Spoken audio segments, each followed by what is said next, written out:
Hello everyone, welcome back or welcome to our channel Study Room. This is your educated Anisha and in today's video we are going to continue अपन का जो first chapter physics से related चल रहा था आपके NCERTs में, that is your chapter number 8 motion. उसी के further on topics देखने वाले हैं, acceleration के बारे में देखेंगे, distance time graph, velocity time graphs, मतलब acceleration और graphs, ये दो चीज़ें अपन इस वीडियो में कवर करने वाले हैं.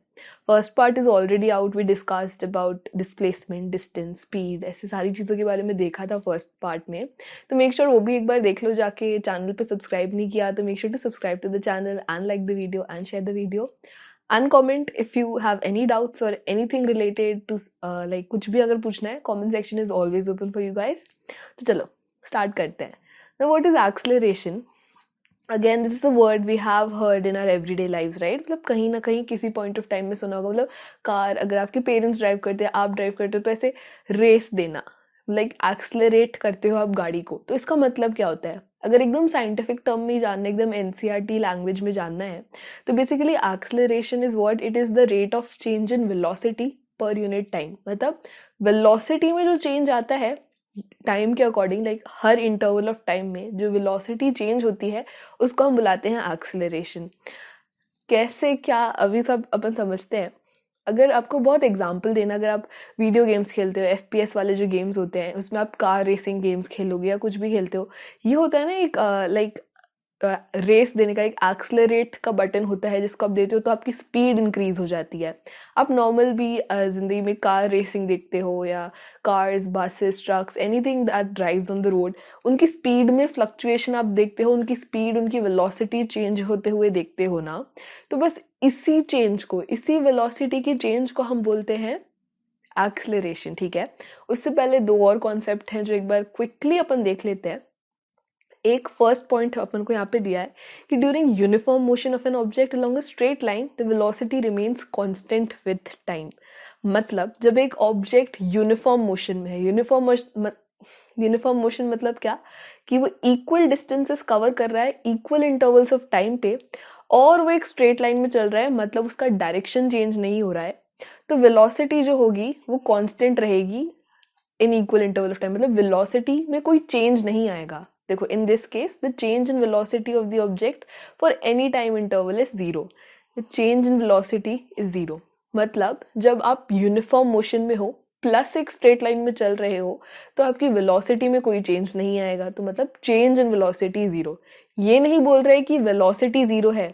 वेलोसिटी एक कांस्टेंट उस पॉइंट ऑफ टाइम में, मतलब अगर आप हाईवे पे कार चला रहे हो, आप 40 किलोमीटर पर आवर की स्पीड पे जा रहे हो, 40 तो चलो मान लो 40 की स्पीड पे जा रहे हो हाईवे में, और आप पूरे टाइम 1 घंटे से 40 किलोमीटर पर आवर पर ही चला रहे हो, आप कोई चेंज नहीं कर रहे अपनी स्पीड, तो इसको आप बोलोगे कि एक यूनिफॉर्म मोशन में आप चल रहे हो, एक स्ट्रेट लाइन में चल रहे हो, आपने डायरेक्शन चेंज नहीं किया, तो आपकी वेलोसिटी में कोई चेंज नहीं आया.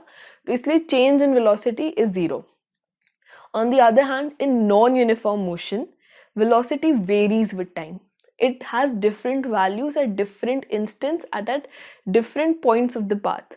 Thus, the change in velocity of the object during any time interval is not zero. मतलब क्या हुआ, जब आप नॉन यूनिफॉर्म मोशन में, फॉर एग्जाम्पल आप कार नॉर्मल रोड पे चला रहे हो जहाँ बहुत ज़्यादा ट्रैफिक है, आप दिल्ली की रोड पे गाड़ी चला रहे हो, ठीक है, तो किसी भी पॉइंट ऑफ टाइम में आप देखोगे तो किसी भी पॉइंट में आपका इक्वल मोशन नहीं रहेगा. अगर आप 5 बजे घर से निकले, ठीक है, 5 बजे निकले, आपने चलाई 20 मीटर पर सेकेंड की इस पे गाड़ी, फिर बहुत ज़्यादा ट्रैफिक मिल गया तो एकदम 0 मीटर पर सेकेंड पे पहुंच गए, फिर थोड़ा सा खाली रोड मिला तो 30 मीटर पर सेकेंड. तो there is a change in the velocity, right. तो जो चेंज होगी वो किसी इंटरवल पे जीरो नहीं रहेगी, क्योंकि चेंज की बात हो रही है, सिर्फ वेलोसिटी की नहीं. जो चेंज है, अगर आपकी डिफरेंट वैल्यूज हैं डिफरेंट इंस्टेंट से, मतलब अगर आप नॉन यूनिफॉर्म मोशन पे हो तो मतलब change in velocity will never be equal to zero. वहीं ऑन दी अदर हैंड अपन की यूनिफॉर्म मोशन में क्या था, अगर आप यूनिफॉर्म मोशन में हो, एक स्ट्रेट लाइन में हो, तो velocity will remain constant with time. मतलब वेलोसिटी जीरो हो जाएगी एट एनी टाइम इंटरवल. ठीक है, ठीक है, ये दो पॉइंट अपन ने देखे. अब ये जो रेट ऑफ चेंज वेलोसिटी अभी अपन ने देखा, ये rate of change of velocity क्या होता है, यही होता है अपना एक्सलरेशन. ठीक है, the acceleration is a physical quantity that measures the change in the velocity of an object पर यूनिट टाइम. मतलब फॉर एग्जांपल आप एक रोड पे हो, ठीक है, ये एक रोड है और आप, you are driving a car, आप या आपके parents, anyone, is driving a car, ठीक है। आपने घर से चालू किया तो आप थे 0 मीटर पर सेकेंड में, मतलब स्टार्टिंग में आपकी वेलोसिटी, इनिशियल वेलोसिटी कुछ नहीं थी, आप रेस्ट पे थे, आप स्टेशनरी थे। आपको जाना था लाइक आपको मॉल जाना था, तो ये था आपका मॉल, आपका डेस्टिनेशन थोड़ा सा दूर था, तो आप 50 मीटर पर सेकेंड वेलोसिटी पे ट्रैवल करा और आपने चलो मान लो 4 सेकेंड्स तक ट्रैवल किया, ठीक है। 4 तो नहीं, 40 मान लो। तो आपने 40 सेकेंड्स तक ट्रैवल किया, आप 0 से 50 मीटर पर सेकेंड की वेलोसिटी आपने चेंज करी। अब कोई अगर आपसे पूछेगा तो आप बताओ कि इसका एक्सलरेशन आपने क्या किया, मतलब अब 0 से 50 आपने अपनी वेलोसिटी चेंज करी इन 40 सेकेंड्स, तो आप बोलोगे कि एक्सलरेशन हुआ इतना, 0 से 50 तक गए आप 40 सेकेंड्स में। तो मतलब जो अपन की इनिशियल वेलोसिटी थी 0, उसको हम फाइनल से सब्ट्रैक्ट कर देंगे, क्योंकि हम चेंज इन वेलोसिटी क्या बोलते हैं, change in velocity is initial final minus initial, right, it is v minus u। ये जो ट्राइंगल बना है ये डेल्टा बोलते हैं इसको, डेल्टा मीन्स चेंज और डिफरेंस। तो delta v that is change in velocity is final velocity minus initial velocity. तो ये हमने ऊपर अपना चेंज इन वेलोसिटी लिया पर यूनिट टाइम, मतलब कितना, यहाँ पे 40 सेकेंड्स की बात हो रही है, तो ये हो जाएगा अपना, ये मीटर पर सेकेंड की वैल्यू होती है ऊपर, नीचे सेकेंड होता है, तो ये हो जाएगा 50/40 which will be equal to 4/5, तो ये हो जाएगा 0.8 मीटर पर सेकेंड स्क्वायर।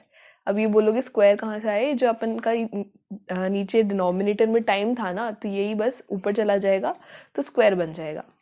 तो ये जो आया, ये 0.8 मीटर पर सेकेंड स्क्वायर, ये क्या होता है, ये होता है अपना एक्सलरेशन। मतलब जो चेंज इन वेलोसिटी थी, जो फाइनल में से इनिशियल माइनस करी अपन ने इन पर यूनिट टाइम, इसको हम बोलते हैं acceleration.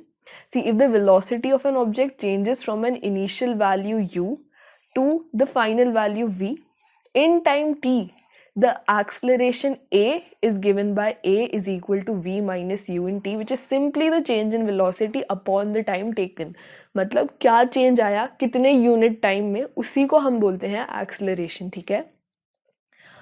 Then there's when the object is accelerating, then that kind of motion is known as accelerated motion। मतलब acceleration हो रहा है, constant acceleration आपको मिल रहा है, velocity change होती जा रही है, तो उसको हम बुला देंगे accelerated motion, ठीक है। The acceleration is taken to be positive if it is in the direction of the velocity and negative when it is opposite to the direction of the velocity। मतलब क्या, अगर आप, ये आपकी कार है, ठीक है, आपकी कार ऐसे चल रही है, आपको एक्सलरेशन भी इसी डायरेक्शन में मिल रहा है, मतलब इधर से ही जा रहे हो आप, इधर से ही आपको पीछे से फोर्स मिल रहा है, तो ये एक पॉजिटिव साइड में जाएगा, मतलब जहाँ पे वेलोसिटी थी उसी साइड में एक्सलरेशन था, तो this will be a positive value. But अगर कभी ब्रेक लगाए, brake is always a negative value, मतलब जो जा रहे हो उसके ऑपोजिट साइड काम हो रहा है। मतलब अगर ये आपकी कार थी, आप जा रहे हो बट सामने से किसी ने स्टॉप कर दिया, लाइक ब्रेक लगा दिया आपने एकदम, तो ये ऑपोजिट डायरेक्शन में जो वो आएगा ना, ऑपोजिट डायरेक्शन में जो फोर्स, जो ऑपोजिट डायरेक्शन का एक्सेलरेशन आपको मिलेगा, तो आपकी वैल्यू जो आएगी वो नेगेटिव होगी, क्योंकि जिस डायरेक्शन में वेलोसिटी थी उसके ऑपोजिट डायरेक्शन में एक्सेलरेशन आया है, इसलिए the value will be negative. इसको हम, एक और वर्ड है इस नेगेटिव वैल्यू का, जिसको बोलते हैं हम retardation. Retardation is same as acceleration, बस नेगेटिव वैल्यू में जब बात होती है, जब अपन की इनिशियल वेलोसिटी बड़ी होती है फाइनल वेलोसिटी से, तो हमें एक रिटार्डेशन की वैल्यू मिलती है जो एक नेगेटिव वैल्यू होती है, ठीक है। अभी क्वेश्चन सॉल्व करेंगे तो थोड़ा और क्लियर हो जाएगा। और यहाँ लिखा है the SI unit of acceleration is metre per second square. अभी देखा था जो डिनोमिनेटर में टाइम की वैल्यू है, बस उसी को न्यूमरेटर में भेजा तो सेकेंड स्क्वायर हो गया, तो the SI unit of acceleration is metre per second square. Now what is uniform acceleration? अभी uniform motion, non uniform motion के बारे में पता है, उसको इससे कंफ्यूज मत करना, दीज आर सेपरेट टॉपिक्स।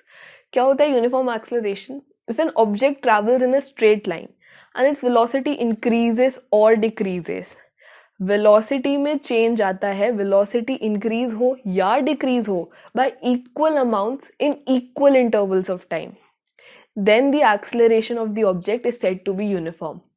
देखो एक्सेलरेशन हमेशा वेलोसिटी स्पीड इन टर्म्स से रिलेटेड ही बात करता है, जो चेंज है इस वेलोसिटी में that is known as acceleration, ठीक है। तो सिर्फ वेलोसिटी लिख के मत आना, velocity is the increase or decrease by equal amounts in equal intervals of time. मतलब जो वेलोसिटी है वो इंक्रीज हो रही है या डिक्रीज हो रही है तो हम बोलेंगे कि एक्सेलरेशन अगर वो इक्वल इंटरवल्स ऑफ टाइम में इक्वली बढ़ रही है या घट रही है तो बोलेंगे कि यूनिफॉर्म एक्सेलरेशन है। फॉर एग्जाम्पल न्यूटन ने कैसे देखा था, ग्रेविटी कैसे फाइंड हुई थी, उसके सर पे गिरा था ना एप्पल, तो वैसे ही जब जो ये एप्पल गिरता है किसी और के सर पे भी गिरा होगा तो उसने यूनिफॉर्म एक्सेलरेशन सोचा कि हाँ यार ये तो यूनिफॉर्म एक्सेलरेशन हो रहा है। जब एक फ्री फॉलिंग ऑब्जेक्ट गिरता है, फॉर एग्जाम्पल अगर एप्पल गिर रहा है, अगर आप हाथ नहीं लगाओगे बीच में तो वो जैसे जैसे गिरेगा ना वो ग्रेविटी फोर्स बढ़ता जाएगा नीचे से, तो एप्पल की स्पीड बढ़ती जाएगी जिस स्पीड से वो गिरेगा, प्लस वो एक स्ट्रेट पाथ में भी होगा, तो मतलब वो इक्वली अपनी अमाउंट बढ़ाएगा वेलोसिटी की इक्वल इंटरवल्स ऑफ टाइम पे, प्लस वो स्ट्रेट पाथ में ट्रैवल करेगा, इसलिए वो क्या हो जाएगा अपने यूनिफॉर्म एक्सेलरेशन का एक बहुत ही प्यारा सा example Apple falling from a tree, मतलब एनी फ्री फॉलिंग ऑब्जेक्ट। अब नेक्स्ट दिया है non uniform acceleration. An object can travel with non-uniform acceleration if its velocity changes at a non-uniform rate. Non-uniform rate मतलब क्या कि वो unequally बढ़ रहा है या घट रहा है in equal intervals of time, तो मतलब हो जाएगा वो non-uniform acceleration. For example, if a person is driving a car, अगर उसको रास्ते में कहीं पत्थर मिल गया या कोई पहाड़ मिल गया या दूसरी गाड़ी ही मिल गई तो उसकी स्पीड या वेलोसिटी चेंज होती रहेगी ना, सेम वो कॉन्स्टेंटली तो नहीं बढ़ाएगा अपनी स्पीड। बीच में अगर पत्थर मिल गया तो वो स्लो डाउन हो जाएगा, फिर खाली रोड होगा तो वो अपनी एक्सेलरेट कर देगा स्पीड। तो this will B non uniform acceleration because the velocity changes at a non uniform rate, ठीक है। Now let's look at अपन के एनसीईआरटी के कुछ बहुत ही सॉलिड क्वेश्चंस, बहुत अच्छे क्वेश्चंस हैं, तो चलो सॉल्व करते हैं। आप भी साइड बाय साइड सॉल्व करते हुए चलना। Now the first question given is starting from a stationary position. Stationary position मतलब वो रेस्ट पे है। Rahul paddles his bicycle to attain a velocity of 6 meter per second in 30 seconds, ठीक है। Then he applies brakes such that the velocity of the bicycle comes down to 4 meter per second in the next 5 seconds. Calculate the acceleration of the bicycle in both the cases. मतलब दो cases हो रहे हैं।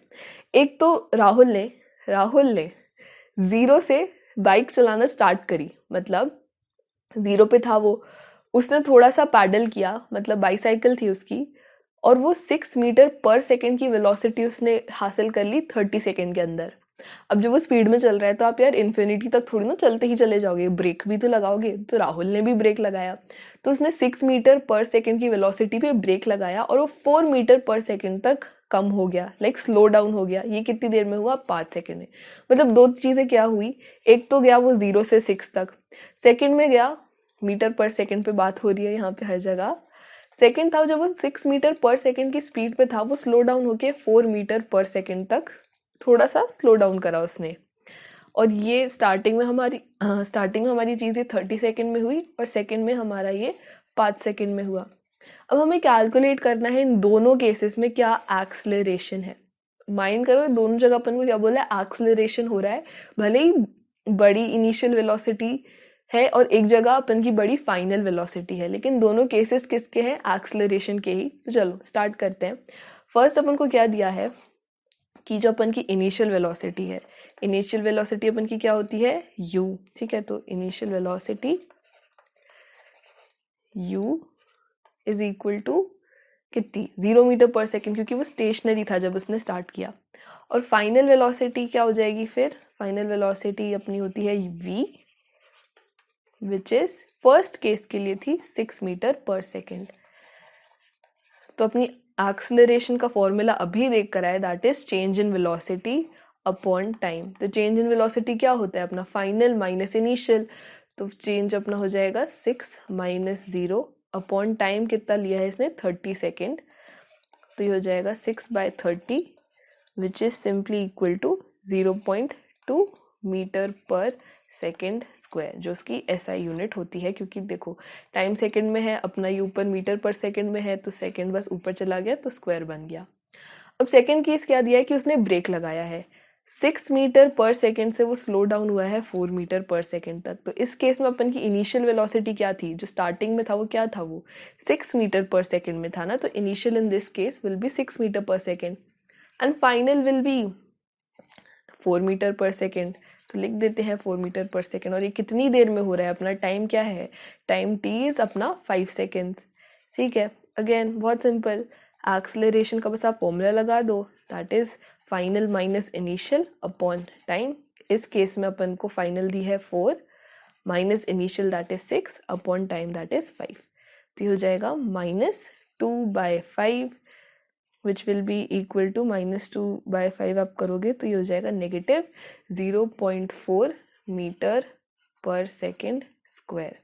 अब देखो यहाँ पे negative value मिली, मतलब रिटार्डेशन हो रहा है। रिटार्डेशन मतलब ऑपोजिट डायरेक्शन में जो एक्सेलरेशन हो रहा है वो हो रहा है, मतलब वेलोसिटी जिस साइड पे थी, अगर वेलोसिटी इस साइड पे थी तो एक्सेलरेशन इस साइड से पड़ रहा है, मतलब रिटार्डेशन हो रहा है। क्योंकि ब्रेक्स ऑलवेज एक नेगेटिव फोर्स लगाते हैं गाड़ी में ताकि वो स्लो डाउन हो जाए, ताकि वो स्टॉप हो जाए। निकालना हमें दोनों केसेस में था तो हमने दोनों केसेस में निकाल दिया। ठीक है, बहुत सिंपल क्वेश्चन था। Next question is when will you say a body is in first uniform acceleration, second non uniform acceleration. अब देखो एक्सेलरेशन बोला है, मोशन नहीं बोला, तो बहुत सोच समझ के क्वेश्चन आराम से रीड करा करो, 2 सेकंड ले लिया करो, देन ट्राई टू आंसर। ठीक है, अब अभी हमने देखा यूनिफॉर्म एक्सेलरेशन कब होता है, जब वेलोसिटी बढ़ती है या घटती है इक्वल इंटरवल्स ऑफ टाइम पे, इक्वली वो बढ़े या घटे। ठीक है, तो वो हो जाता है हमारा uniform acceleration. Non uniform acceleration क्या होता है, जब वेलोसिटी अनइक्वली बढ़ती है या कम होती है इक्वल इंटरवल्स ऑफ टाइम पे। तो अगर इसको अपन को लिखना होगा तो अपन कैसे लिखेंगे, व्हाट इज यूनिफॉर्म एक्सेलरेशन। तो यूनिफॉर्म एक्सेलरेशन होता है it increases or decreases velocity in equal intervals of time. यही तो है अपन का यूनिफॉर्म एक्सेलरेशन, मतलब इक्वल इंटरवल्स ऑफ टाइम में वेलोसिटी बढ़ रही है या कम हो रही है इक्वली।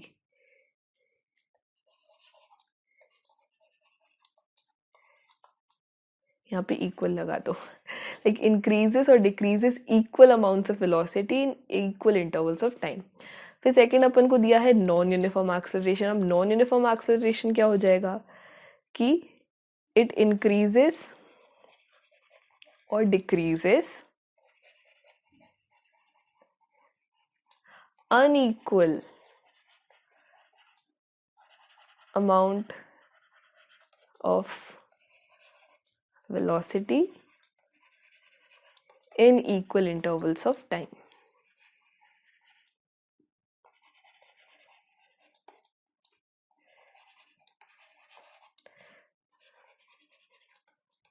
तो देखो बहुत सिंपल, बस जो वेलोसिटी है वो इक्वली बढ़ रही है अपन की, अगर इक्वल इंटरवल्स ऑफ टाइम में तो हम बोलेंगे यूनिफॉर्म एक्सेलरेशन है।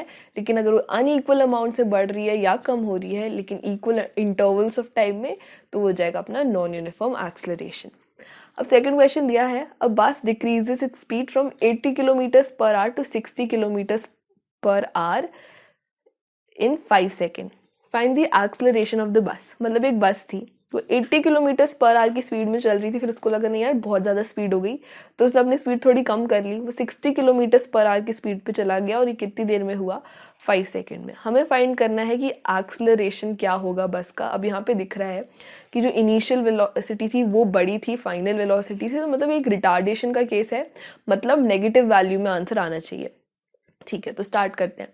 अब स्टार्ट करने से पहले देखो यहाँ पे अपन को दोनों वैल्यूज किलोमीटर पर आवर पे दिए और अपन मीटर पर सेकंड में बात करते हैं, तो फर्स्ट ऑफ जो होगा कि किलोमीटर पर आवर को कन्वर्ट करते हुए चलना मीटर पर सेकंड में।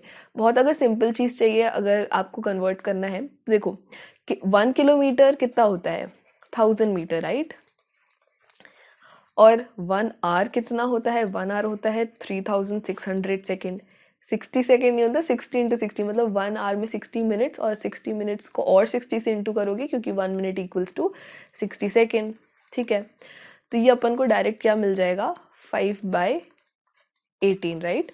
तो कोई सी भी किलोमीटर पर आवर की वैल्यू को अगर आपको मीटर पर सेकंड में कन्वर्ट करना रहता है तो बस उसको इंटू कर दिया करो 5/18 से, ठीक है, क्योंकि मीटर पर सेकंड वही 1000/3600 का सिंप्लीफाइड फॉर्म है 5/18। तो कोई सी भी वैल्यू अगर क्वेश्चन में दिख रहा है कि किलोमीटर पर आवर में और हमें मीटर पर सेकंड में चाहिए तो किससे इंटू कर दोगे, 5/18 से, ठीक है। अब इस केस में अपन को इनिशियल वेलोसिटी क्या दिया, initial velocity that is u is 80 kilometers per hour. Final velocity is v is final velocity जो दी है अपन को 60 किलोमीटर्स पर आवर और टाइम दे के रखा है भाई 5 सेकेंड। अब देखो 80 किलोमीटर्स पर आवर को हमें कन्वर्ट करना है मीटर पर सेकेंड में, तो ये अपन कर देंगे 5/18, तो ये अपन को मिल जाएगा 22.2 मीटर पर सेकेंड। और 60 को अपन करेंगे अगेन 5/18 से इंटू, तो ये अपन को मिल जाएगा 16.6 मीटर पर सेकेंड, ठीक है। तो यहाँ लिख देते हैं 22.2 मीटर पर सेकेंड और फाइनल है अपन की 16.6 मीटर पर सेकेंड। हाँ, अब देखो एक्सलरेशन का formula again we know very simple, क्या होता है v minus u upon t. तो इस केस में अपन का v क्या है 16.6 minus initial was 22.2 upon time कितना है अपन के पास 5 सेकेंड्स, तो ये हो जाएगा -5.6/5, तो ये अपन को मिल जाएगा -1.12 मीटर पर सेकेंड स्क्वायर, क्योंकि अगेन जो ये सेकेंड में बात हो रही थी ये मीटर पर सेकेंड पे वैल्यू हो रही थी, बस सेकेंड का वो ऊपर चला गया, तो answer will be -1.12 metre per second square. बस बहुत ही सिंपल क्वेश्चन था, जो बस एक जो चीज़ याद रखनी थी वो किलोमीटर पर आवर को अपन को मीटर पर सेकेंड पे कन्वर्ट करना था, जो कि सिंपली अपन 5/18 से अगर मल्टीप्लाई कर देते हैं तो हो जाता है। बाकी एक्सेलरेशन तो होता ही है कि change in velocity upon time, and change in velocity is final velocity minus initial velocity, ठीक है। चलो perfect. Next question, a train starting from a railway station and moving with uniform acceleration, क्या है ये uniform acceleration, attains a speed 40 kilometres per hour in 10 minutes, find its acceleration. मतलब 40 kilometre per hour कितने उसमें cover किया उसने 10 minutes में। Railway station से चालू हुई मतलब वो 0 किलोमीटर पर थी, मतलब वो स्टेशनरी थी ट्रेन, मतलब ये नहीं कि कहीं से वो चलते हुए आ रही है। उनने बोला है कि train starting from a railway station, मतलब वो स्टेशनरी पोजीशन में थी। तो अपन की initial velocity, solution will be initial velocity जो अपन की होती है, क्या होती है initial velocity, u, very nice, u दी है अपन को 0 मीटर पर सेकेंड, और final velocity that is v देके रखा है अपन को 40 किलोमीटर्स पर आवर। अगेन इसको अपन को मीटर पर सेकेंड पे कन्वर्ट करना पड़ेगा, तो ये अपन कर सकते हैं बहुत सिंपली, अभी देख कर आए, बस 5/18 से इंटू करना है, तो ये अपन को क्या मिलेगा 11.11 मीटर पर सेकेंड। अब एक्सलरेशन निकालना है, तो ये तो अपन को अभी तो पता ही है, change in velocity upon time, तो v अपना है 11.11 minus 0 that is initial velocity upon 600, तो ये अपन को मिल जाएगा 0.0185 मीटर पर सेकेंड स्क्वायर। हमेशा SI यूनिट और ये जो वैल्यूज है ना ये लिखते हुए चलना, क्योंकि ये नहीं लिखते तो आधा 1 मार्क ऐसे ही कट जाते हैं बच्चों के, कि हाँ सॉल्व कर लिया तो जल्दी जल्दी में खुशी हो गई कि हाँ आंसर आ गया, तो वैल्यू नहीं लगाई आगे, वैल्यू लिखते हुए चलना, जो भी SI यूनिट है उसको मार्क करते हुए चलना। तो चलो ठीक है, ये क्वेश्चन भी देख लिया। अब चलो, जब एक्सलरेशन के बारे में बात हो गई है तो अब आते हैं अपन के ग्राफ्स पे। ग्राफ बहुत ही इंपॉर्टेंट कॉन्सेप्ट है फिजिक्स में स्पेशली, क्योंकि मैथ्स में भी आप पढ़ते ही हो, बट फिजिक्स में जो चीज़ें होती हैं ना जिसको डिनोट करना पड़ता है, like physics the closest you get to pictures is through graphs, थोड़ा पिक्टोरियल रिप्रेजेंटेशन।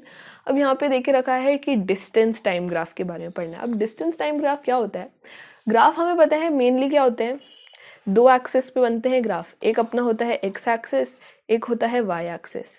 तो जो भी अपन ग्राफ पढ़ने वाले हैं, distance time graph, velocity time graph, सब में जो टाइम होता है वो अपना होता है एक्स एक्सेस पे डिनोट, और जो भी वाई एक्सेस पे डिनोट होने वाली चीज़ें होती हैं वो जैसे डिस्टेंस हो जाए, वेलोसिटी हो जाए, जो भी चीज़ें हैं वो अपन वाई एक्सेस पे डिनोट करते हैं।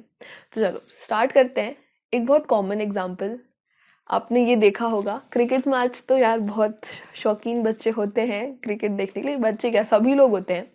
तो आपने देखा होगा कि स्कोरिंग जब चलती है तो ऐसे स्क्रीन पे दिखाते हैं, नहीं हाँ ऐसा मत कि हम तो सिर्फ धोनी को, सिर्फ जो कोहली को जो खेल रहा है सिर्फ उसको देखते हैं, जो साइड में स्कोर्स चल रहे होते हैं उनको भी तो देखते हैं ना।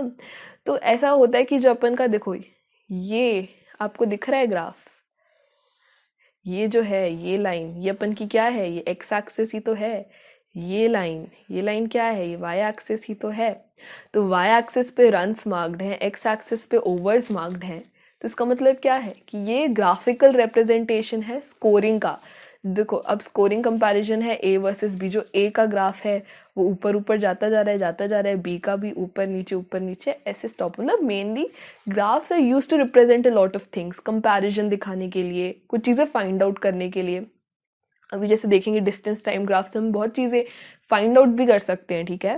तो चलो स्टार्ट करते हैं ग्राफ्स। अब what are graphs? Graphs are a pictorial representation or a diagram that represents of values in an organized manner. Line graph, bar graph, pie graph are the few types of graphs. Again maths में पढ़ के आते हैं कि graph होता क्या है। To describe the motion of an object, we can use line graphs. Line graphs are basically क्या, जिसमें आप लाइंस यूज करते हो रिप्रेजेंट करने के लिए। जैसे आप पॉइंट्स प्लॉट करते हो फिर लाइंस ड्रॉ करते हो, this is basically called a line graph. In this case, line graphs show dependence on one physical quantity such as distance or velocity on another quantity such as time. मतलब जब line graphs आपको दिए हैं तो आपको x axis पे और y axis पे दोनों पे वैल्यूज चाहिए जो एक दूसरे पे डिपेंडेंट होंगी। मतलब यहाँ पे को डिपेंडेंस चलेगा, क्योंकि अगर आपको सिर्फ दिया है कि 5 सेकेंड की बात हो रही है तो आप यार 5 सेकेंड की बात हो रही है, 5 सेकेंड में क्या बात हो रही है, आप क्या मार्क करोगे? आपको डिस्टेंस भी तो चाहिए कि 5 सेकेंड में कि 10 मीटर कवर हुए, तो आप अपना पॉइंट प्लॉट आउट कर पाओगे, क्योंकि आपको एक्स एक्सिस और वाई एक्सिस दोनों पे वैल्यूज चाहिए जिसकी वजह से हम अपना पॉइंट प्लॉट आउट कर पाएँ। इसलिए बोलते हैं कि हमें दो चाहिए पॉइंट्स, दो फिजिकल क्वांटिटीज चाहिए जिसको हम डिनोट कर पाएँ। That's why they are dependent on each other, ठीक है। चलो distance time graph. The change in position of an object with time can be represented on distance time graph. अब ये देखो, ये डेफिनेशन बहुत देखी देखी सी लग रही है। Change in the position of an object with respect to time, किस चीज का फॉर्मूला है? ये अपना स्पीड का फॉर्मूला है ना। स्पीड क्या होती है? Speed is equal to distance upon time. The change in the position of an object upon the time is denoted अपन का डिस्टेंस टाइम ग्राफ से। मतलब इस ग्राफ से हम स्पीड भी कैलकुलेट कर सकते हैं, है ना। मैंने बोला ना ग्राफ से आप बहुत चीजें फाइंड आउट भी कर सकते हो। Distance time graphs can be employed under various conditions where objects move with uniform speed, non uniform speed, remain at rest etcetera. मतलब अगर आपको ग्राफ बोला है प्लॉट आउट करो एक ऑब्जेक्ट का जो कि है रेस्ट पे, मतलब उसने सपोज ये है अपना distance and this is time, ठीक है। अब वो बोल रहे हैं कि आप 5 सेकेंड, 10 सेकेंड और 15 सेकेंड प्लॉटेड आउट है, प्लस डिस्टेंस है 5 metre, 10 metre and so on. और एक ऑब्जेक्ट है जो 10 मीटर पे कॉन्स्टेंटली चल रहा है। मतलब एक कार है जो 10 मीटर पर सेकेंड की वैल्यू पर ही चलती जा रही है। तो मतलब 5 सेकेंड हो गए, 10 सेकेंड हो गए, 15 सेकेंड हो गए, वो 10 मीटर का डिस्टेंस ही कवर करा उसने। मतलब वो रेस्ट पर है ऑब्जेक्ट, वो मूव नहीं कर रहा। मतलब ये गाड़ी 10 मीटर कवर करके आई यहाँ से और यहीं पे रुकी हुई है, तो ऑब्जेक्ट इज एट रेस्ट। तो ये हम ऐसे डिनोट कर सकते हैं स्ट्रेट लाइन में, क्योंकि टाइम तो जाता जा रहा है बट उसकी पोजीशन में कोई चेंज नहीं आ रहा, तो मतलब वो 10 मीटर पर रेस्ट पे है। अगर आपको बोला है कि मोशन में है एक ऑब्जेक्ट, ये गाड़ी अब आगे बढ़ने लगी, ठीक है, थोड़ी देर में वो आगे बढ़ रही है, तो ये हो जाएगा अपना again time 5 second, 10 second, 15 second, distance 5 metre, 10 metre, 15 metre. तो उस बोलेंगे कि यार 5 सेकेंड में उसने 5 मीटर कवर किए, 10 सेकेंड में उसने 10 मीटर कवर किए। ये क्या है अपना, ये इस साइड डिस्टेंस है और इस साइड है अपना टाइम सेकेंड्स में, और ये मीटर में। 15 सेकेंड में उसने 15 मीटर कवर किए, तो मतलब ये अपन की एक स्ट्रेट लाइन ग्राफ बन गया। मतलब इतने उसमें उसने इतना डिस्टेंस कवर किया, मतलब एक यूनिफॉर्म मोशन का ग्राफ हो गया ये अपना एक डिस्टेंस टाइम ग्राफ। तो मतलब ऐसे बहुत सारे केसेस के आप ग्राफ्स प्लॉट आउट कर सकते हो। सी, when an object travels equal distances in equal intervals of time, it moves with uniform speed, which implies the distance traveled by the object is directly proportional to the time taken. We can use the distance time graph to determine the speed of an object. मतलब क्या, अभी जैसे अपन ने देखा graph कि एक uniform motion में अगर ऑब्जेक्ट है, मतलब अगर वो 5 सेकेंड में 5 मीटर कवर कर रहा है, फिर 10 सेकेंड में 10 मीटर कवर कर रहा है, फिर 15 सेकेंड में 15 मीटर कवर कर रहा है, तो ये दोनों चीज़ें क्या है, ये दोनों चीज़ें आपस में डायरेक्टली प्रोपोर्शनल है। मतलब जो ये वैल्यू है वही अपन को नीचे से मिल रही है, ये डायरेक्टली प्रोपोर्शनल है, इसलिए तो अपन को स्ट्रेट लाइन ग्राफ मिला। तो यूनिफॉर्म मोशन का graph, specially dt graph, that is distance time graph, क्या होता है, एक स्ट्रेट लाइन का ग्राफ, ठीक है। और अभी जैसे बोला था कि डिस्टेंस अपन को पता ही है क्या होता है, स्पीड अपन को पता है क्या होता है, speed is equal to distance upon time, right. तो मतलब इस ग्राफ में अगर यहाँ पे अपन को दी है डिस्टेंस, यहाँ पे अपन को दिया है टाइम, तो डिस्टेंस अपॉन टाइम ही तो अपन स्पीड बुलाते हैं। तो we can use the distance time graph to determine the speed of an object. See, for uniform speed, a graph of distance traveled against time is a straight line as shown in the graph. अभी अपन देख के आए, अगर इसमें अपन को दिया है time minutes में, डिस्टेंस दिया है किलोमीटर, मतलब किलोमीटर पर मिनट की बात हो रही है। तो 20 minutes, 40 minutes and 60 minutes, and distance अपन को दिया है 10 kilometres, 20 kilometre, 30 kilometre and 40 kilometre, ठीक है। अब ये ए पॉइंट क्या है, ए पॉइंट है 40 मिनट्स में 25 डिस्टेंस कवर हुआ है, ठीक है। 40 मिनट्स में 25 किलोमीटर कवर हुआ है। फिर 60 मिनट में 35 किलोमीटर कवर हुआ है, मतलब 20 मिनट में छोड़ के 10 किलोमीटर कवर हो रहे हैं। मतलब 20 मिनट 10 किलोमीटर, ये यूनिफॉर्मली पैटर्न चलता जाएगा, हर 20 मिनट में 10 किलोमीटर कवर होंगे। तो ये एक यूनिफॉर्म मोशन है, मतलब इक्वल डिस्टेंसेस कवर हो रहे हैं इक्वल इंटरवल्स ऑफ टाइम में। तो अपन की यूनिफॉर्म स्पीड बढ़ती हुई जा रही है, इसलिए we get a straight line graph, जो कि यहाँ पे प्लॉट करके बताया है, ठीक है। In the graph, as the object moves from point A to point B, it covers distance s2 minus s1 in time t2 minus t1। मतलब क्या, अगर आप पॉइंट ए पे खड़े हो, ठीक है, आपको जाना है पॉइंट बी तक, और आपने ग्राफ पे प्लॉट आउट कर दिया, हाँ पॉइंट ए से पॉइंट बी तक जाना है। अब बोलोगे कि उसका डिस्टेंस कैसे हम फाइंड आउट करें। तो डिस्टेंस अगर आपने ए से बी तक करा है, तो मतलब ये कौन से एक्सिस से बात हो रही है, अपन की डिस्टेंस वाई एक्सिस पे बात हो रही है ना। तो अगर ए से बीच के का डिस्टेंस चाहिए, तो जो बड़ी वैल्यू है उससे अगर आप छोटी वैल्यू माइनस कर दोगे तो आपको बीच का डिस्टेंस मिल जाएगा ना। जो s2 है वो ये पूरा वैल्यू होगा, s1 अपना ये पूरा वैल्यू होगा, जो ये पॉइंट है और ये पॉइंट है, अगर आप दोनों को आपस में सब्ट्रैक्ट कर दोगे तो आपको वो डिस्टेंस मिल जाएगा जो आपने कवर किया, दैट इज दिस। तो ऊपर अपना आ जाएगा s2 माइनस s1। सिमिलरली अपन की x एक्सिस में किस चीज़ की बात चल रही है, टाइम की बात चल रही है। तो अगर आपको टाइम पता करना है तो इस पूरे t2 से अगर आप t1 माइनस कर दोगे तो ये एरिया बच जाएगा ना, जो टाइम एक्चुअली ऑक्यूपाई हुआ है। तो मतलब t2 माइनस t1 कर दोगे तो आपको पता चल जाएगा कि आपने कितना डिस्टेंस कवर किया है कितने यूनिट टाइम में। मतलब एक जो अपन का ऐसे फॉर्मूला होता है कि y2 minus y1 upon x2 minus x1। मतलब y क्योंकि अपन का डिस्टेंस y एक्सिस पे है और टाइम x क्योंकि अपन का टाइम x एक्सिस पे है। तो जो पूरी वैल्यू है उसमें से जो छोटी वाली आप माइनस करोगे तो आपको उतना डिस्टेंस मिल जाएगा जो आपने कवर किया। सिमिलरली x एक्सिस पे टाइम जो पूरा टाइम है उसमें से छोटा वाला टाइम माइनस कर दोगे, जो दो वैल्यूज़ आपको दी हैं, तो आपको वो टाइम मिल जाएगा ना जो आपने यूज किया है इतना डिस्टेंस ट्रैवल करने के लिए। तो बस इसी चीज का फॉर्मूला बना के दिया है कि बड़े से छोटे वाली को माइनस करा सेम चीज की टाइम के साथ, तो आपको मिल जाएगा जो आपने डिस्टेंस ट्रैवल किया है किस में, यूनिफॉर्मली, यूनिफॉर्म स्पीड में, ठीक है। So the speed v of an object therefore can be represented by v is equal to s2 minus s1 upon t2 minus t1, क्योंकि ये जो लाइन है, ये जो डिस्टेंस है, ये क्या है अपनी स्पीड अगेन, क्योंकि स्पीड क्या होता है, डिस्टेंस अपॉन टाइम। और डिस्टेंस हमने यहाँ पे कितना ट्रैवल किया, s2 माइनस s1, जो पूरे से जो बचा हुआ था वो माइनस किया, तो वो हमने डिस्टेंस ट्रैवल किया, अपॉन टाइम कितना ट्रैवल किया, जो टोटल टाइम था उसमें से हमने जो टाइम नहीं यूज किया उसको माइनस कर दिया, तो जो टाइम जो बचा, जो हमने एक्चुअली यूज किया, उससे हमें टाइम मिल गया। तो स्पीड अपनी क्या होगी, speed will be s2 minus s1 upon t2 minus t1, that is simply अपना क्या, डिस्टेंस अपॉन टाइम, क्योंकि वही तो होता है यार स्पीड का फॉर्मूला, ठीक है।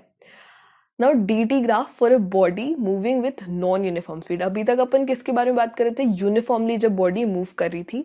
अब नॉन यूनिफॉर्म मोशन भी तो एग्जिस्ट करता है दुनिया में, तो नॉन यूनिफॉर्म स्पीड के बारे में भी देख सकते हैं। Distance travelled bye a car at regular time intervals, मतलब टाइम इवनली है। नॉन यूनिफॉर्म स्पीड का मतलब ही क्या था कि इक्वल इंटरवल्स ऑफ टाइम पे अनइक्वल डिस्टेंसेस ट्रैवल हुआ जा रहा है, ठीक है। तो प्लॉट करके देखते हैं ये ग्राफ। 0 सेकेंड पे अपन का डिस्टेंस 0 है, तो मतलब ये पॉइंट तो यहीं पे है। फिर 2 सेकेंड जब पास हो गए, 2 सेकेंड यहाँ पे, तो अपन का डिस्टेंस कवर हुआ 1 मीटर, मतलब 1 मीटर यहाँ पे कहीं आएगा, मतलब मीटर अपन का है y एक्सिस पे, टाइम है अपना x एक्सिस पे, ठीक है। फिर दिया है 4 सेकेंड्स में 4 मीटर, मतलब 4 सेकेंड में हो गया अपना 4 मीटर, यहाँ कहीं आएगा 4 मीटर, ठीक है। देन दिया है 6 सेकेंड्स में 9 मीटर, 6 सेकेंड में 9 मीटर, मतलब यहाँ कहीं आएंगे अपन, ठीक है। फिर दिया है 8 सेकेंड में 16 मीटर, मतलब 8 सेकेंड में 16 metre will be somewhere over here.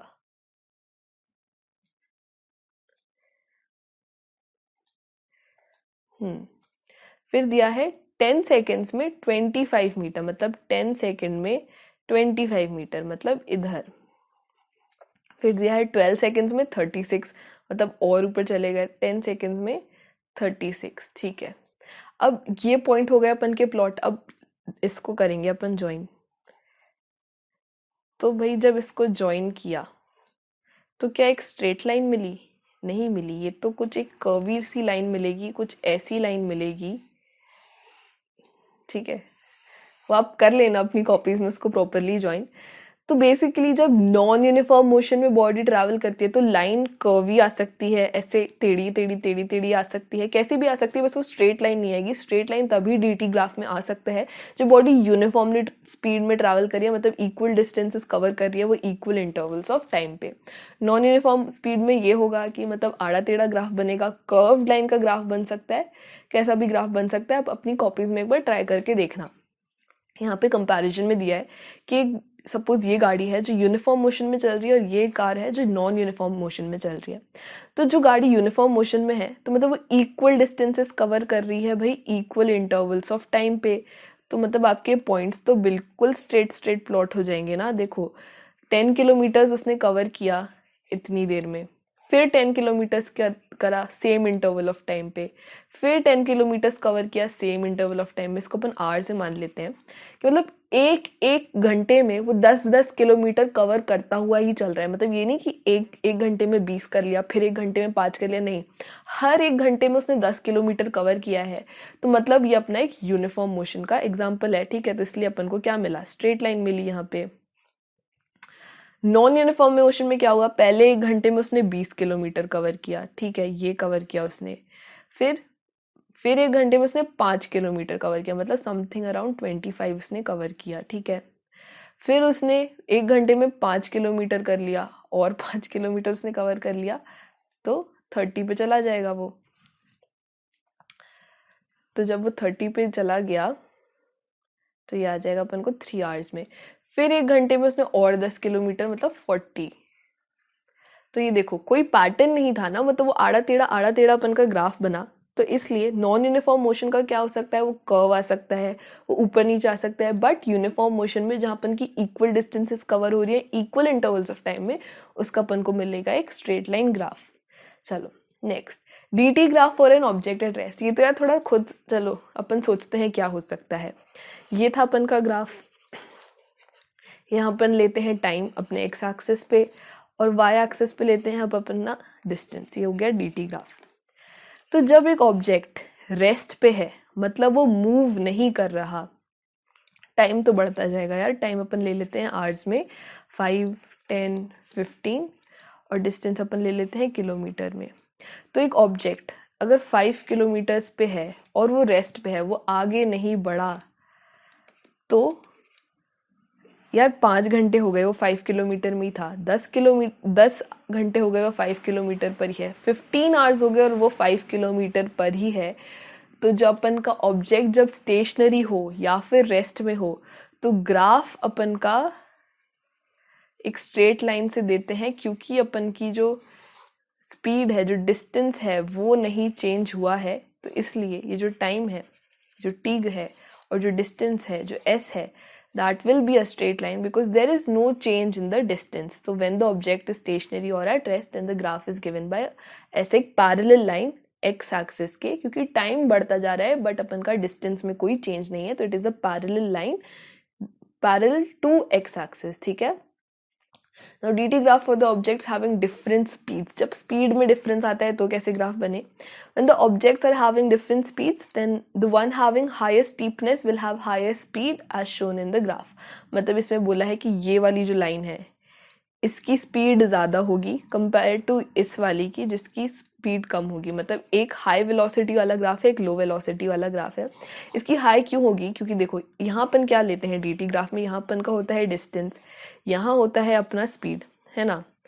तो जब स्पीड जल्दी जल्दी बढ़ेगी, जब स्पीड का जो मेजर है वो ज़्यादा इंक्रीज होगा, तो लाइन भी तो ऊपर चलती जाएगी ना।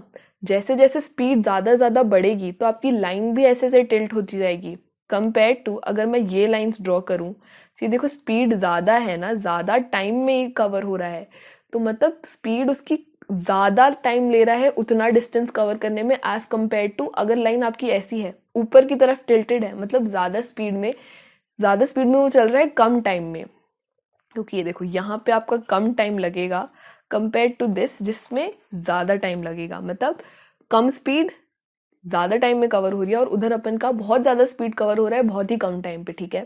तो जो स्टीपनेस है, अगर आपको फॉर एग्जांपल ऑब्जेक्टिव में आ गया और आपको बस ऐसा ग्राफ देखे रखा है कि एक में ऐसा स्लोप है और एक में ऐसा स्लोप है और बोला है कि बताओ किस में ज़्यादा स्पीड होगी, तो हम डायरेक्टली बोल सकते हैं ये ज़्यादा अपन को स्टीप दिख रहा है तो इसकी हायर वेलोसिटी होगी, तो इसलिए इसकी ज़्यादा स्पीड होगी। ठीक है। तो बस यही था।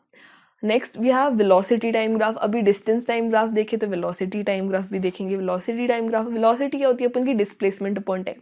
तो अपन ने देखा कि dt ग्राफ से अपन स्पीड निकाल सकते थे, वैसे ही वेलोसिटी टाइम ग्राफ से अपन क्या निकाल पाएंगे? अगर velocity is equal to displacement upon time, तो वेलोसिटी ग्राफ से अपन निकाल सकते हैं अपना डिस्प्लेसमेंट, क्योंकि it is the displacement per unit time ना। और अगेन सेम केस अपन का जो डिस्टेंस टाइम ग्राफ में था, अपन एक्स एक्सिस में मानते हैं अपना टाइम, टाइम हमेशा एक्स एक्सिस में ही रहता है और वाई एक्सिस में अपन लेंगे अपना वेलोसिटी। ठीक है। तो चलो स्टार्ट करते हैं क्या होता है अपना velocity time graph. The variation in velocity with time for an object moving in a straight line can be represented in a velocity time graph. मतलब variation in velocity, change in velocity, अभी पढ़ के आए change in velocity क्या होती है अपनी acceleration. जो एक्सलरेशन होता है एक ऑब्जेक्ट का जो एक स्ट्रेट लाइन में चल रही है, मतलब एक यूनिफॉर्म एक्सलरेशन हो रहा है, उसको हम वेलोसिटी टाइम ग्राफ से रिप्रेजेंट कर सकते हैं। फॉर एग्जांपल यूनिफॉर्म एक्सलरेशन में क्या होता है, there is no change in velocity, right. तो मतलब इस केस में वेलोसिटी अपन की कांस्टेंट है, मतलब वेलोसिटी में कोई चेंज नहीं आ रहा, वो एक यूनिफॉर्म मोशन में ही मूव कर रहा है। फॉर एग्जांपल एक कार है जो 40 किलोमीटर पर आवर की स्पीड पे मूव कर रही है और वो 40 किलोमीटर पर आवर की स्पीड में ही मूव कर रही है, उसकी वेलोसिटी और डायरेक्शन में कोई चेंज नहीं आया, तो आपको भाई ग्राफ अपना ऐसा मिल जाएगा जो एक पैरेलल लाइन होगी एक्स एक्सिस से, दैट इज टाइम, क्योंकि वेलोसिटी में कोई चेंज नहीं आ रहा, ना वेलोसिटी बदल रही है, ना उसका मैग्नीट्यूड बढ़ रहा है, ना उसका डायरेक्शन बढ़ रहा है, और टाइम अपन का बढ़ता जा रहा है इक्वली। तो ये अपन को एक स्ट्रेट लाइन ग्राफ देगा कब, जब आपका variation in velocity for an object moving in a straight line, मतलब एक यूनिफॉर्म मोशन दिख रहा है, ठीक है। अगेन अपन की डिस्टेंस टाइम ग्राफ में क्या था, डिस्टेंस टाइम ग्राफ में अपन को ऐसा स्लोप कब मिला था, ऐसी लाइन कब मिली थी, तब मिली थी ना जब ऑब्जेक्ट वाज एट रेस्ट। हमेशा जो अपन के डिस्टेंस टाइम ग्राफ और वेलोसिटी टाइम ग्राफ दोनों को साइड बाय साइड कंपेयर करते हुए चला करो, कंफ्यूज मत होना, पता चला बोल दोगे कि हाँ रेस्ट पे है तो फिर स्ट्रेट लाइन तो नहीं यार, वेलोसिटी में था, कुछ तो मोशन में था, नहीं, बहुत क्लियर कट कॉन्सेप्ट है। जब डिस्टेंस टाइम ग्राफ में ऑब्जेक्ट होता है रेस्ट पे तो हम बोलेंगे कि स्ट्रेट लाइन ग्राफ है, और वेलोसिटी टाइम ग्राफ में जब वो यूनिफॉर्म मोशन में है, मतलब वेलोसिटी में कोई चेंज नहीं आ रहा, ऑब्जेक्ट मूव कर रहा है कांस्टेंट वेलोसिटी से ही, तो हम बोलेंगे कि वो एक स्ट्रेट लाइन में ऐसे जाएगा, ठीक है। We know the product of velocity and time gives displacement of an object moving with uniform velocity, मतलब बेसिकली यही बोला है कि अपन को पता है कि वेलोसिटी होती है डिस्प्लेसमेंट अपॉन टाइम, ठीक है।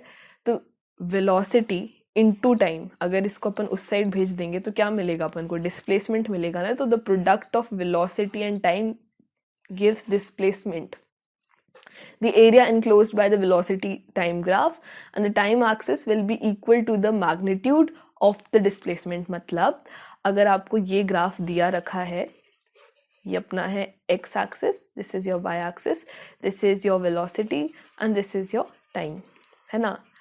और आपको ये आपका स्ट्रेट लाइन ग्राफ अगर आ गया, और ये है आपका पॉइंट ए, ये है आपका पॉइंट बी, और आपको बताना है कि पॉइंट ए से लेके पॉइंट बी तक area under the graph calculate करना है, डिस्प्लेसमेंट कैलकुलेट करना है। तो आप सिंपली यहाँ से एक परपेंडिकुलर ड्रॉप कर सकते हो। आपको ये जो एरिया निकालना है, ये तो यार एक ट्राइंगल बन गया ना, तो एरिया ऑफ ट्राइंगल का फॉर्मूला लगा के सिंपली आप निकाल सकते हो और आपको डिस्प्लेसमेंट मिल जाएगा, क्योंकि वेलोसिटी टाइम ग्राफ का एरिया जो होता है स्लोप के नीचे, उसको हम बुलाते हैं डिस्प्लेसमेंट, क्योंकि displacement is indeed velocity into time. तो the area enclosed by the velocity time graph and the time axis will be equal to the magnitude of the displacement, मतलब ये जो एरिया पूरा आएगा ये डिस्प्लेसमेंट हो जाएगा, क्योंकि ये इस कर्व के नीचे आएगा, ठीक है। अभी देखेंगे कैसे निकालते हैं area. See, for example, the velocity of 40 kilometers per hour is represented by height AC और BD and the time T2 minus T1 is represented by the length AB। मतलब क्या बात हो रही है कि 40 किलोमीटर्स पर आवर पे अपन की वेलोसिटी है जो यूनिफॉर्म है, ठीक है। तो यूनिफॉर्म है तो स्ट्रेट ही लाइन में होगी, क्योंकि यार टाइम बढ़ता जा रहा है, like 1 hour 2 hour 3 hour 4 hour, लेकिन वेलोसिटी में कोई चेंज नहीं आ रहा है, वेलोसिटी अपन की कांस्टेंट है। तो जब इसको अब आपसे बोला कि पॉइंट ए बी के का आप डिस्प्लेसमेंट निकाल के बताओ, तो कैसे निकाल लोगे, बहुत सिंपली, अब दो परपेंडिकुलर्स ड्रॉप कर दोगे अपने एक्स एक्सिस तक, और ये जो पूरा एरिया हैगा, ये जो ग्रीन हाईलाइट आपको दिख रहा है, ये जो रेक्टेंगल दिख रहा है, ये अपन का हो जाएगा एरिया अंडर द कर्व, मतलब डिस्प्लेसमेंट हो जाएगा, क्योंकि आपका जो वीटी ग्राफ होता है, वेलोसिटी टाइम ग्राफ, उसका जो एरिया अंडर द कर्व होता है वो अपन को देता है डिस्प्लेसमेंट। तो इसमें अगर डिस्प्लेसमेंट दिया है तो अपन की हाइट, मतलब अपन एरिया ऑफ द रेक्टेंगल कैसे करते हैं, लेंथ इंटू ब्रेथ करते हैं ना, मतलब एक्स इंटू वाई हो जाएगा। तो इस केस में लेकिन अगर टाइम दिया है अपन अभी देखा ना, टोटल टाइम में से जो टाइम इतना है अपन माइनस कर देंगे, तो मतलब T2 माइनस T1, तो अपन को टाइम मिल जाएगा। और 40 किलोमीटर्स तो दिया ही है। अगर अपन को हाइट देनी है, तो अगर अपन की हाइट है BC, BD और AC, ये दोनों अपन की हाइट है ग्राफ में, और ये दिया है अपन को टाइम से, अपन क्या निकाल देंगे, लेंथ। तो अपन को दोनों मिल गए, अपन को लेंथ भी मिल गई, अपन को ब्रेथ भी मिल गई, मतलब अपन को x भी मिल गया, अपन को y भी मिल गया। तो एरिया तो बहुत सिंपली निकाल सकते हैं, area of rectangle is x into y, ठीक है। तो the distance s moved by the car in time can be expressed as s equal to AC into CD, जो बेसिकली इनने किया है लेंथ इंटू ब्रेथ, क्योंकि एरिया ऑफ रेक्टेंगल क्या होता है, लेंथ इंटू ब्रेथ ना। तो AC मतलब ये कितना होगा, अपन को ये y एक्सिस पे मार्क करना है ना, तो y एक्सिस ये कितना तक जा रहा है, 0 से 40 तक, तो that is what is given, 40 kilometres per hour into time. Time अपन को इधर कितना दिया है,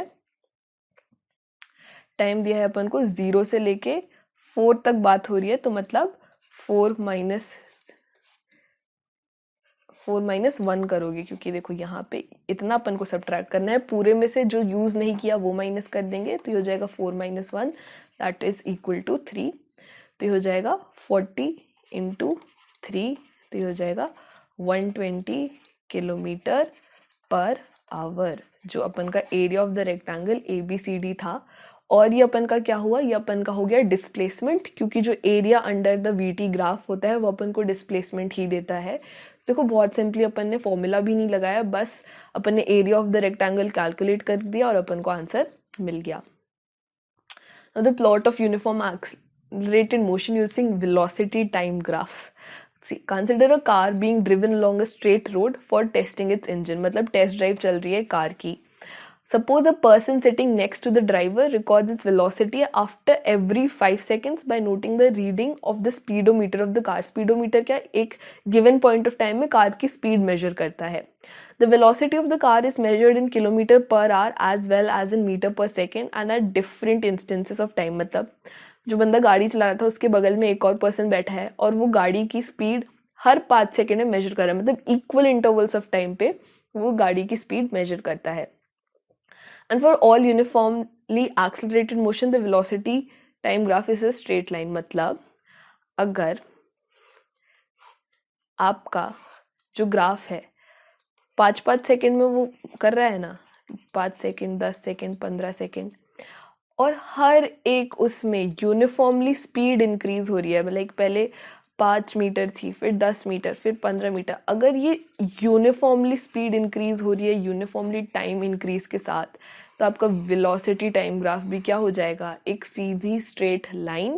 that is for uniformly accelerated motion the velocity time graph is a straight line. मतलब आपकी जो वेलोसिटी इंक्रीज हो रही है वो टाइम के साथ इक्वल इंटरवल्स ऑफ टाइम पे इंक्रीज हो रही है, तो मतलब वो एक स्ट्रेट लाइन देगा आपको, क्योंकि आप ये जब पॉइंट्स प्लॉट करोगे तो आपको ज्वाइन करने पे एक स्ट्रेट लाइन ही मिलेगी। ठीक है, अब देखो जो गाड़ी में था वो था पहले 5-5 सेकेंड में कर रहा था ना वो, तो 0 से 5, फिर 5 से 10, फिर 5 से 15, अपन मीटर पर सेकेंड पर ही देखते हैं।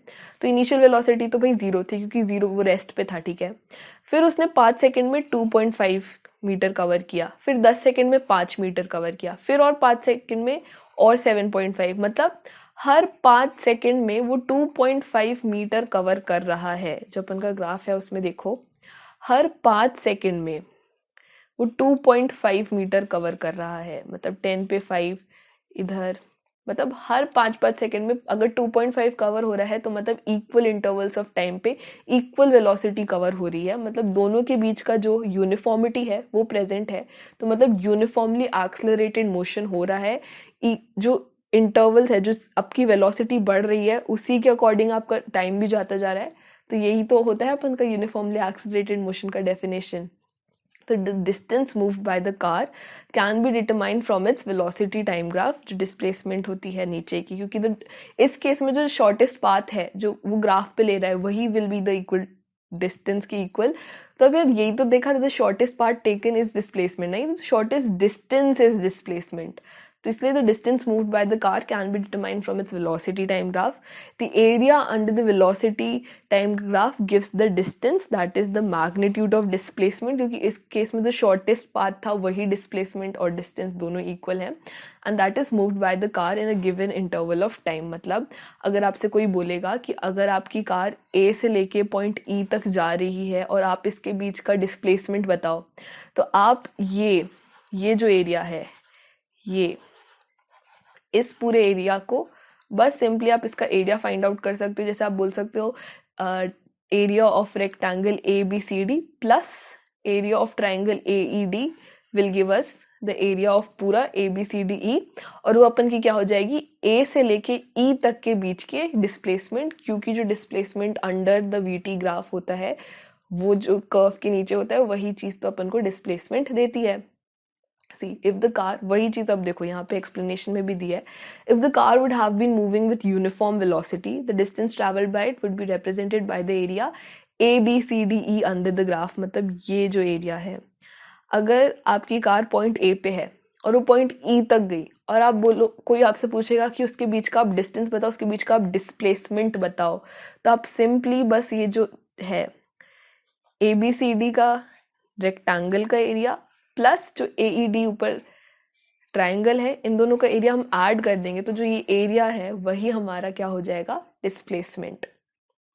See, since the magnitude of the velocity of the car is changing due to acceleration, the distance s traveled by the car will be given by the ABCDE through under the velocity time graph. That is area of ABCD, मतलब area of rectangle ABCD plus area of triangle ADE, that is A into B. मतलब ये area of rectangle क्या होता है, length into breadth, तो मतलब AB into BC plus half base into height, that is अपन का area of triangle, that is half AD into DE. क्योंकि AD अपन का हो जाएगा बेस, DE हो जाएगा अपना हाइट, तो half into base into height. Similarly जो रेक्टेंगल में दिया था AB इंटू BC, मतलब AB जो अपन का AB है, कहाँ पे है AB, ये है, तो ये हो जाएगी लेंथ और BC अपन की हो जाएगी ब्रेथ. तो half into base into height triangle के लिए और लेंथ इंटू ब्रेथ रेक्टेंगल के लिए. और ये सारी वैल्यूज तो यहीं पे देखो डायरेक्टली दी हुई है, ये अपन कहाँ से देखेंगे, अपन वाई एक्सिस से देखेंगे ना. तो AB अपना हो जाएगा इस पॉइंट पे कितना, 25 मीटर. बेस अपना क्या है, 10 से 20, मतलब x2 माइनस x1 करोगे तो 20 माइनस 10 कितना मिलेगा, 10 मिलेगा. तो 10 अपॉन 25, लाइक 10 इंटू 25 करोगे मतलब 250 अपन का क्या हो जाएगा, area of rectangle. Similarly area of triangle भी आप फाइंड कर सकते हो, फिर दोनों को बस ऐड कर देंगे तो हमें मिल जाएगा अपना डिस्प्लेसमेंट, क्योंकि area under the curve in a VT graph gives us the displacement. ठीक है. Now the plot of non-uniform accelerated motion using velocity time graph. जब velocity आपकी नॉन एक्सेलरेटेड मोशन में है, मतलब अनइक्वली स्पीड इंक्रीज या decrease हो रही है इक्वल इंटरवल्स ऑफ टाइम में. फॉर एग्जांपल अगर रिटार्डेशन हो रहा है, मतलब स्पीड कम हो रही है, इनिशियल वेलोसिटी आपकी ज़्यादा थी फाइनल वेलोसिटी से, तो ग्राफ तो सिंपली ऐसे नीचे जाएगा, मतलब स्पीड कम हो रही है. ये अगर ये ग्राफ इतना सीधा, लाइक बहुत मिनिस्क्यूली आप देखोगे तो दिखेगा थोड़ा सा टेढ़ा आ रहा है, मतलब ये ऐसा हो जाएगा, क्योंकि किसी पॉइंट में कम स्पीड कम हो रही है, किसी पॉइंट में ज़्यादा स्पीड कम हो रही है, किसी पॉइंट में थोड़ी सी स्पीड बढ़ गई है ना. तो ये जो नॉन यूनिफॉर्म मोशन का ग्राफ होगा ये इतना होगा. और यहाँ पे अपन का वही टाइम एंड वेलोसिटी, देखो ये कि जैसे देखो जब 4 सेकेंड्स पास हुए तो आप 10 वेलोसिटी आपकी बढ़ रही थी, 8 सेकेंड तक आपकी 30 तक 25 तक बढ़ती गई, फिर एकदम से आपने ब्रेक लगा दिया तो आपकी वेलोसिटी कम होती गई, फिर बढ़ी. जैसे कार भी नहीं यार, कहीं भी आप चल भी रहे हो, अगर आप जॉग कर रहे हो तो आपने 4 सेकेंड में पहले ऐसे 40 मीटर कवर करा, ठीक है, फिर थोड़ा सा धीरे भागे, फिर थोड़ा जल्दी भागे, ऐसे लाइक वेलोसिटी आपका नॉन यूनिफॉर्मली एक्सेलरेटेड मोशन है, मतलब आप इक्वल इंटरवल्स ऑफ टाइम में इक्वली स्पीड इक्वली वेलोसिटी नहीं बढ़ा रहे हो, तो आपका ग्राफ ऐसा दिखेगा, zigzag लाइन. ठीक है. Now different cases of S and V graphs, मतलब ये जो डिस्टेंस एंड टाइम ग्राफ्स अपन के जो अपन ने अभी देखे उसका ही एक स्टैंडर्डाइज्ड व्यू है, सब साथ में एक बार देख लो, स्क्रीनशॉट ले लो, लेना है तो. अभी जो डिस्कस करा वही है, देखो जब particle not moving, ST is our distance time graph, VT is velocity time graph. जब पार्टिकल मूव नहीं करता, पार्टिकल रेस्ट में है, तो जब टाइम कितना भी आगे बढ़ जाए डिस्टेंस तो उतना ही रहेगा, क्योंकि डिस्टेंस में कोई चेंज नहीं आ रहा. And particle is moving at a constant speed, मतलब टाइम बढ़ता जा रहा है और इस हिसाब से हमारा डिस्टेंस भी बढ़ता जा रहा है, तो ये एक स्ट्रेट लाइन होगी, मतलब इक्वल इंटरवल्स ऑफ टाइम में इक्वल डिस्टेंसेस कवर हो रहा है. Similarly at a VT, in a VT graph, मतलब वेलोसिटी टाइम ग्राफ में, the particle moving with constant speed, मतलब स्पीड यूनिफॉर्मली बढ़ रही है, वेलोसिटी में कोई चेंज नहीं आ रहा, मतलब मैग्नीट्यूड और डायरेक्शन सेम है, तो मतलब वेलोसिटी कांस्टेंट है, बॉडी मूव जरूर कर रही है लेकिन एक कांस्टेंट वेलोसिटी से ही, तो वेलोसिटी तो स्ट्रेट लाइन ही होगी लेकिन टाइम बढ़ता जा रहा है, तो इसलिए अपना एक स्ट्रेट लाइन ग्राफ बन जाएगा. फिर पार्टिकल मूविंग विद एक्सलरेशन, मतलब एक नॉन यूनिफॉर्म या फिर यूनिफॉर्म में भी जब वेलोसिटी का जो स्पीड है वो यूनिफॉर्मली इंक्रीज हो रहा है, मतलब यूनिफॉर्म एक्सलरेशन है इक्वल इंटरवल्स ऑफ टाइम में, तो एक आपको स्ट्रेट लाइन मिलेगा.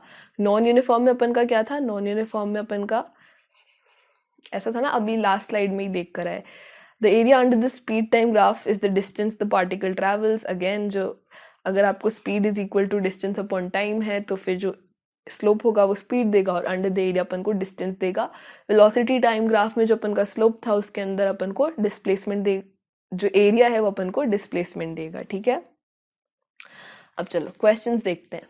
First question is what is the nature of the distance time graphs for uniform and non uniform motions of an object. Distance time graphs क्या है अपन के, ST graphs. उसको बनाना है कि यूनिफॉर्म और नॉन यूनिफॉर्म मोशन के लिए क्या होगा, ठीक है। तो फर्स्ट अपन स्टार्ट करते हैं यूनिफॉर्म मोशन से। यूनिफॉर्म मोशन कैसा होगा, ये है अपना डिस्टेंस टाइम ग्राफ, ठीक है। अभी देखा कि एक्स एक्सिस पे अपन मार्क करते हैं टाइम, वाई एक्सिस पे मार्क करेंगे अपन डिस्टेंस। तो डिस्टेंस अपन बात करते हैं मीटर में, टाइम अपन बात करते हैं सेकंड में। तो 5 second, 10 second, 15 second, 10 metre, 20 metre. Scaling ज़रूर करना, सेम उसमें ही चलना। लाइक 10 के बाद 20 ही लिखना, ये नहीं 10 के बाद 100 लिख रहे हैं, ठीक है। अब यूनिफॉर्म है तो मतलब इक्वल इंटरवल ऑफ टाइम में इक्वल डिस्टेंसेस कवर होंगे। तो जैसे 5 सेकंड में 10 मीटर, 10 सेकंड में 20 मीटर, 15 सेकंड में 30 मीटर, ठीक है। तो ये यूनिफॉर्मली इसने कवर किया। तो जब यूनिफॉर्म मोशन होता है तो अपन की क्या आती है, स्ट्रेट लाइन। तो ये स्ट्रेट लाइन ग्राफ अपन का यूनिफॉर्म मोशन हो गया dt के लिए। अब सेकंड दिया है कि नॉन यूनिफॉर्म मोशन भी बनाओ। तो यार नॉन यूनिफॉर्म मोशन तो आप अगर 11th पीसीएम पीसीबी लोगे, काइनेमैटिक्स करके आएगा जिसमें आपको नॉन यूनिफॉर्म मोशन का बहुत डिटेल में बनाना दिखेंगे। अब भी अपन सिंपली बोल सकते हैं कि नॉन यूनिफॉर्म मोशन है तो ये अपना time again in seconds, distance in metre, कोई भी वैल्यू ले लो। अगर नॉन यूनिफॉर्म ही दिखाना है तो आपका ग्राफ भी कर्व्ड आ सकता है या फिर ऐसा आ सकता है, कैसा भी आ सकता है, बस वो स्ट्रेट लाइन नहीं होगी क्योंकि नॉन यूनिफॉर्म मोशन है, मतलब अनइक्वल डिस्टेंसेस ट्रैवल हो रहे हैं इक्वल इंटरवल्स ऑफ टाइम में, ठीक है। Now the next is what can you say about the motion of an object whose distance time graph is a straight line parallel to the time axis। मतलब plot करके ही देख लेते हैं कि क्या बोल रहे हैं। बात हो रही है अपन की डिस्टेंस टाइम ग्राफ की, मतलब dt ग्राफ है, st या dt जो भी बोलना है। तो ये हो गया डिस्टेंस, ये हो गया time, this is our x axis, this is our y axis. और बोला है कि straight line parallel to the time axis, मतलब टाइम एक्सिस ये है, इससे पैरेलल एक लाइन है। अब देखो डिस्टेंस टाइम ग्राफ में जब x से पैरेलल थी अपन की लाइन तो क्या बोलते हैं अपन, थोड़ा सोचो, कमेंट सेक्शन में लिखते चलो, लिखना है तो। The body is at rest, very nice.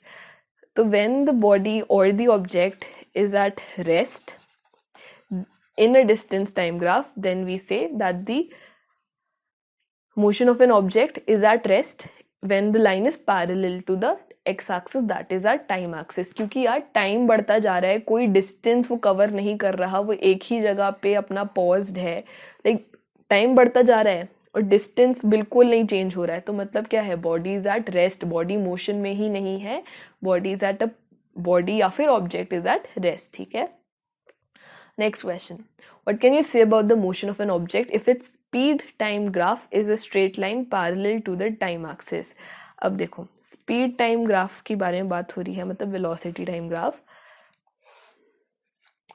ये अपन की हो गई वेलोसिटी, ये हो गया अपना टाइम।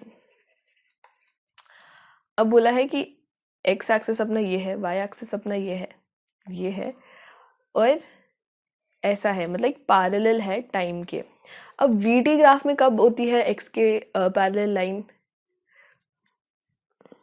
जब the object is moving uniformly, right. Like object motion में तो है, ऑब्जेक्ट मोशन में है बट यूनिफॉर्मली मूव कर रहा है, लाइक वेलोसिटी में कोई चेंज नहीं है, कोई एक्सेलरेशन नहीं है, there is no change in the rate of velocity. तो ऑब्जेक्ट इज मूविंग यूनिफॉर्मली। तो अपन की वीटी ग्राफ में एक स्ट्रेट लाइन होती है which is parallel to the x axis, because there is no acceleration, there is no change in velocity, there is a constant velocity. तो वही तो है अपन का वीटी ग्राफ, तब अपन का स्ट्रेट लाइन आता है parallel to x axis. The next question is what is the quantity which is measured by the area occupied below the velocity time graph। इतनी देर से अपन यही डिस्कस कर रहे थे कि जब अगर आपको यहाँ पे ग्राफ दिया है, वीटी ग्राफ है ये, और ये अगर लाइन है तो ये पॉइंट है सपोज ए, ये है पॉइंट बी। आपको बोला है पॉइंट ए से पॉइंट बी तक ये जो एरिया है इससे क्या फाइंड आउट होता है? What is measured by the area occupied below the velocity time graph? अभी डिस्कस करके आए, डिस्प्लेसमेंट देता है ये एरिया। क्यों? क्योंकि वेलोसिटी टाइम ग्राफ में अपन की जो मेजर क्वांटिटी है वेलोसिटी अपन कैसे निकालते हैं? Displacement upon time. तो डिस्प्लेसमेंट इनटू टाइम ही तो वेलोसिटी होता है ना। तो इसलिए see velocity is equal to displacement upon time.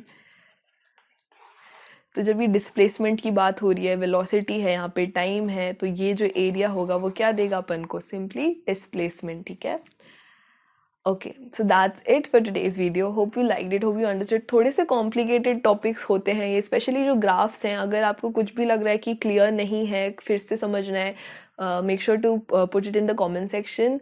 कोई भी डाउट्स हैं, we are always here to help you guys. And अभी थोड़े और जो अपन के इक्वेशंस हैं मोशन के, वो we'll look at the next जो इक्वेशंस हैं मोशंस के, we'll look at that in the next video. So make sure to subscribe to our channel and like the video and share the video as well.